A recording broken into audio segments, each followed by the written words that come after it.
Good morning student, welcome again in home science class.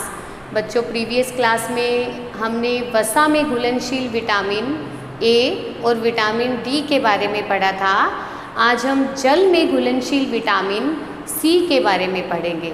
आप सबको पहले ही बताया गया था कि जो जल में घुलनशील विटामिन होते हैं उनकी हमें प्रतिदिन आहार में आवश्यकता होती है। उनकी जो रिक्वायरमेंट होती है वो हमारी डेली डाइट में होनी चाहिए, क्योंकि वो जल में घुलनशील हैं। तो जो एक्स्ट्रा अमाउंट हम उनका लेते हैं आहार द्वारा वो हमारे शरीर से उत्सर्जित हो जाता है। तो हमें इनकी दैनिक आवश्यकता के अनुसार ही इनकी जो रिक्वायरमेंट है, जो आवश्यकता है, वो आहार में शामिल करनी पड़ती है। तो आज हम विटामिन सी जो जल में घुलनशील है उसके बारे में करेंगे। विटामिन सी को एस्कॉर्बिक एसिड, एस्कॉर्बिक अम्ल भी कहते हैं। वाफ और किंग नामक वैज्ञानिक ने नींबू के रस से इस विटामिन को रवे के रूप में प्राप्त किया था, और यह विटामिन जो है स्कर्वी नामक रोग के निदान में उपयोगी सिद्ध हुआ।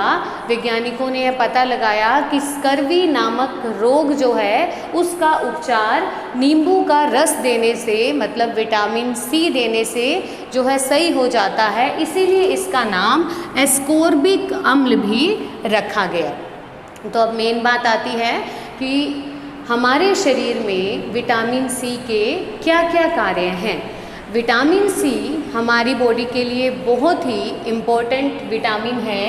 इसके मुख्य कार्यों में सबसे पहला कार्य आ जाता है कोलेजन का निर्माण। कोलेजन और हमारी कोशिकाओं को आपस में बांधने के लिए जो सीमेंट जैसा पदार्थ होता है उसके निर्माण के लिए विटामिन सी अत्यंत आवश्यक है। यह हमारी कोशिकाओं को आपस में बांधकर उसे ऊतकों के रूप में बनाता है, फिर ऊतकों को बांधकर अंगों का निर्माण होता है। तो यह कोलेजन नामक पदार्थ का निर्माण करता है, जिससे कि यूँ समझ लो एक सीमेंट जैसा पदार्थ है जो कि हमारे शरीर के अंगों के कोशों के मध्य में उनको आपस में जोड़ने का काम करता है। हमारी स्किन को अंगों के साथ जो है अटैच करने का काम करता है। नेक्स्ट आता है आयरन के अवशोषण में सहायक। विटामिन सी जो है वो हमारे शरीर के अंदर आयरन को अवशोषित करने के लिए भी अत्यंत आवश्यक है। इसकी कमी होने पर आयरन जो है वो बिना अवशोषित हुए ही शरीर से उत्सर्जित हो जाता है। यह आयरन के अवशोषण के लिए अत्यंत आवश्यक है। शरीर आयरन का अवशोषण तभी कर सकता है जब आहार में पर्याप्त मात्रा में विटामिन सी अवेलेबल हो। नेक्स्ट आता है अस्थियों के स्वास्थ्य में। यह विटामिन अस्थियों को भी हेल्दी बनाए रखता है। हमने विटामिन डी पढ़ा था, तब हमने पढ़ा था कि विटामिन डी की कमी से रिकेट्स रोग हो जाता है, जिसमें हड्डियों की शेप जो है वो बिगड़ जाती है। रिकेट्स रोग के अंदर हड्डियां जो है मुड़ने लग जाती हैं, जबकि स्कर्वी रोग के अंदर अस्थियों के जो किनारे होते हैं वो भुरभुरे हो जाते हैं, उनमें गैप आने लग जाता है, वो टूटने लग जाते हैं। तो हड्डियां विटामिन सी की कमी से कमज़ोर हो जाती हैं। नेक्स्ट आता है कोएंजाइम के रूप में। कोएंजाइम जो हैं वो हमारे शरीर में विभिन्न प्रकार की रासायनिक क्रियाओं को करने के लिए उत्तरदायी होते हैं। तो यह बहुत सारे कोएंजाइम के रूप में शरीर की विभिन्न रासायनिक क्रियाओं को भी करने के लिए हेल्प करता है। नेक्स्ट आता है एंटीऑक्सीडेंट के रूप में। विटामिन सी बहुत ही अच्छा एंटीऑक्सीडेंट माना जाता है और ये बॉडी के अंदर एंटीऑक्सीडेंट के रूप में भी काम करता है।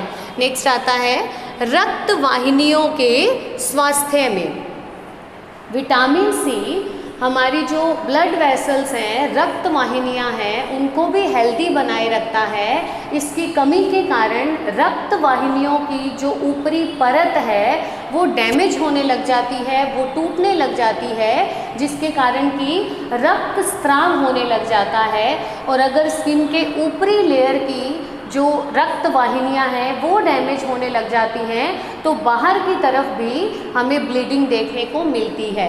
विशेष करके हमें जो है मसूड़ों में ये रक्त वाहिनियाँ जो है फटी हुई विटामिन सी की कमी से दिखाई देने लग जाती हैं। जो हमारे मसूड़े हैं वो फूल कर ब्लूइश कलर के होने लग जाते हैं और वहाँ की रक्त वाहिनियाँ फटने लग जाती हैं और उनमें से रक्त स्राव होने लग जाता है। नेक्स्ट आता है घाव भरने में। घाव भरने में भी विटामिन सी उत्तरदायी है, क्योंकि हमने पहले ही पढ़ा है कि विटामिन सी कोलेजन का निर्माण करता है और यह कोलेजन एक सीमेंट जैसा पदार्थ है जो कि हमारी कोशिकाओं को आपस में बांधने का काम करता है। तो घाव भरने के लिए भी जब कोई चोट लग जाती है तो उसके ऊपर रक्त निकलकर थक्का बनता है तो वो कोशिकाएं धीरे धीरे डिवाइड होकर नई कोशिकाएं बनाती हैं और उनको आपस में जोड़ने का काम विटामिन सी करता है। विटामिन सी क्योंकि कोलेजन का निर्माण करता है और अगर कोलेजन का निर्माण नहीं होगा तो घाव भरने में भी समय लगेगा। तो विटामिन सी घावों को भरने के लिए भी आवश्यक है। नेक्स्ट आता है टायरोसिन के चयापचय में। टायरोसिन एक अमीनो अम्ल है। उस अमीनो अम्ल का अवशोषण भी हमारे शरीर में तभी हो पाता है टायरोसिन का जब हमारे आहार में विटामिन सी पर्याप्त मात्रा में होगा। अगर आहार में विटामिन सी की कमी है तो टायरोसिन अमीनो अम्ल का अवशोषण भी जो है वो शरीर में नहीं होता है। नेक्स्ट आता है कॉर्टिकल हार्मोन के संश्लेषण में। कॉर्टिकल हार्मोन हमारी जो है एड्रिनल ग्रंथि से स्रावित होने वाला हार्मोन है। इस कॉर्टिकल हार्मोन के निर्माण के लिए भी विटामिन सी आवश्यक है। विटामिन सी की कमी में कॉर्टिकल हार्मोन का जो है निर्माण कम हो जाता है, जिसके कारण एड्रिनल ग्रंथि को अधिक कार्य करना पड़ता है और उसका आकार भी बढ़ जाता है। नेक्स्ट आता है इलेक्ट्रॉन के वहन में। इलेक्ट्रॉन के संवहन में मतलब इलेक्ट्रॉन्स को एक जगह से दूसरी जगह पहुंचाने में भी विटामिन सी का मुख्य रोल है। नेक्स्ट आता है दांतों के स्वास्थ्य में।